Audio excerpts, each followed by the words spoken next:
And so Islam is the correct guidance from the Creator Allah. This is very important to understand. Because we have these popular culture movies and dramas such as The Arrow, Agents of S.H.I.E.L.D., and they have themes such as end of the world, we have to save humanity, And all that is really, good in the context of entertainment. But the true reality is quite different. The true reality is, let me explain what the true reality is. And that is, we don't die, we taste death. And whoever experiences and tastes death as a Muslim will one day, with the Creator Allah's permission and mercy, will enter Jannah, will enter heaven, will enter paradise.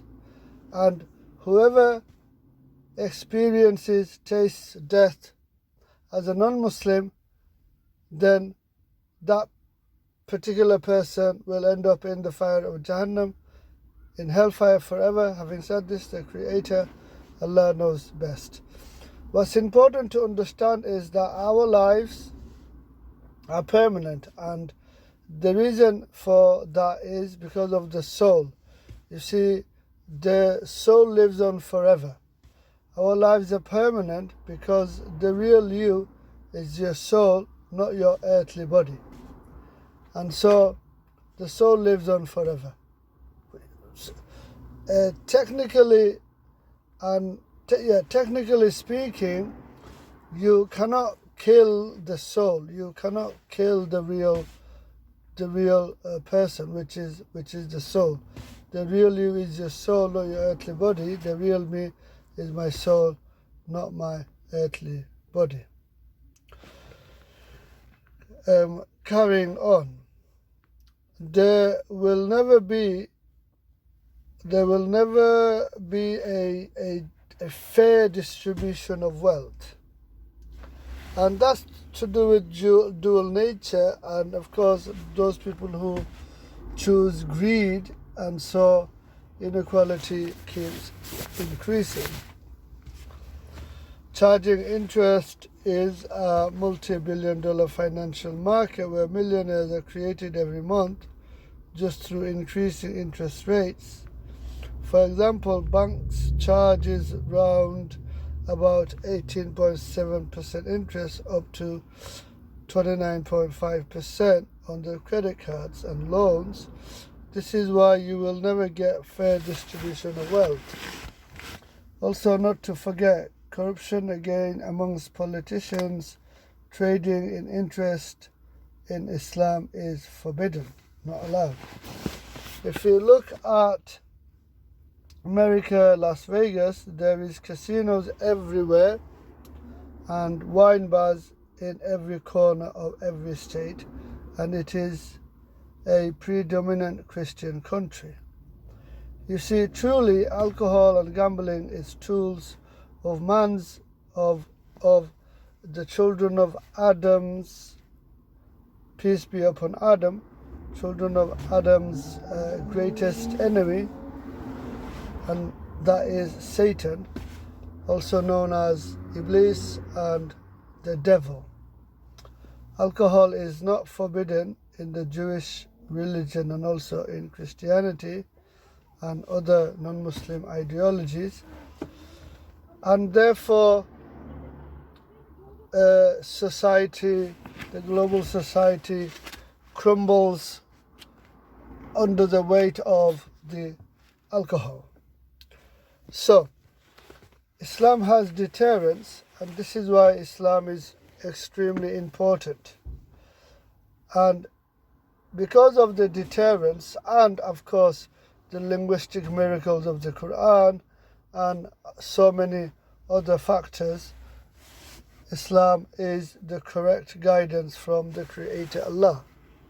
So, why Islam?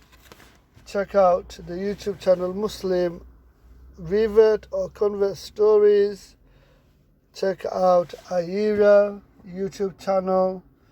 Check out the video by Yusha Evans, How the Bible Led Me to Islam. And if you type in New Muslims stories on YouTube, you will find thousands and thousands of stories. Islam is the correct guidance to help you get into paradise, help you get into Jannah. This is very important for you to understand. Importantly, in Islam, it is totally prohibited. This alcohol is totally prohibited. Amongst, of course, also drugs are not allowed, and gambling and so forth. This is because our Creator and your Creator, our Maker and your Maker, Allah, and Allah means the one who deserves all worship. It's Arabic. So the one who is self-sufficient, which is Allah, the Creator Allah, and worshipped correctly by almost 2 billion Muslims without associating our partner or partners.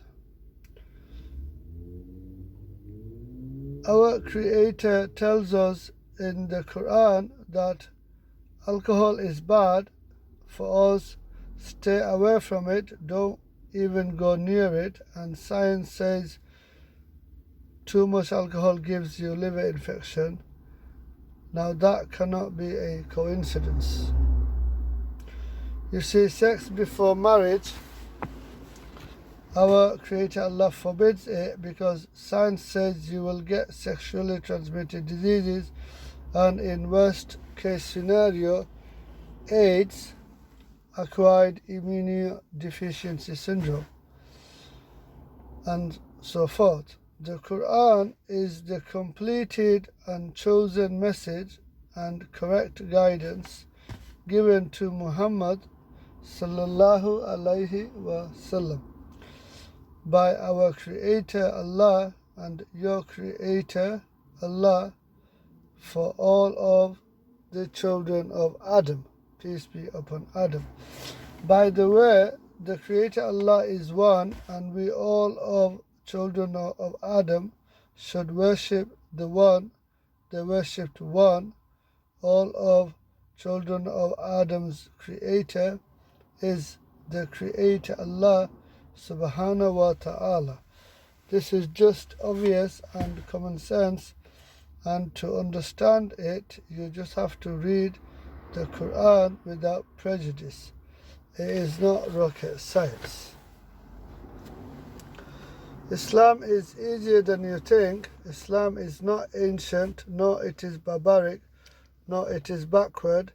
If that was the case, then people like E. Sylvesters and doctors like Dr. Zakir Naik and people like Abdul Rahim Green and many others like them would not be preaching Islam throughout the world. You see, the Quran forbids everything that a man desires. What are the desires of man and woman? Partying, therefore drinking alcohol, getting laid, therefore committing adultery, chilling, therefore taking drugs, cocaine, gambling, charging interest, and so forth. The Quran is against all mankind's, all of children of Adam's desires. Why do you think it is? Why do you think that is the case? This is because only our Creator Allah will know what is good for us and what is bad for us.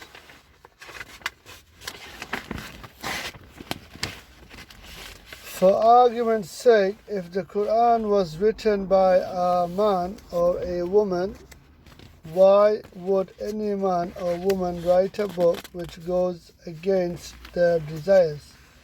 Let's be honest with ourselves. Who doesn't want to party? Who doesn't want to go to the nightclubs and chill? Who doesn't want to have sex before marriage and so forth? Then the question is, if this is the case of children of Adam's desires and lust and greed, why would a man or a woman write down rules that go against our desires? Also, if it was written by men or people, humans, then according to human desires, it should be changed. But importantly, the Quran has not been changed for the past 1430 years ago. I mean, seriously, which person would write a book that goes against his or her desires? What desires? Partying, drinking alcohol, taking drugs, getting laid, living the life, living in the moment, etc. Ask me, why do we have desires? It is part of the test that is linked with our dual nature. If your Creator Allah and my Creator Allah tells us, you and me, in the message, the Quran, that you are not to drink alcohol, then it means exactly what it says. No to alcohol, no to drugs, no to gambling.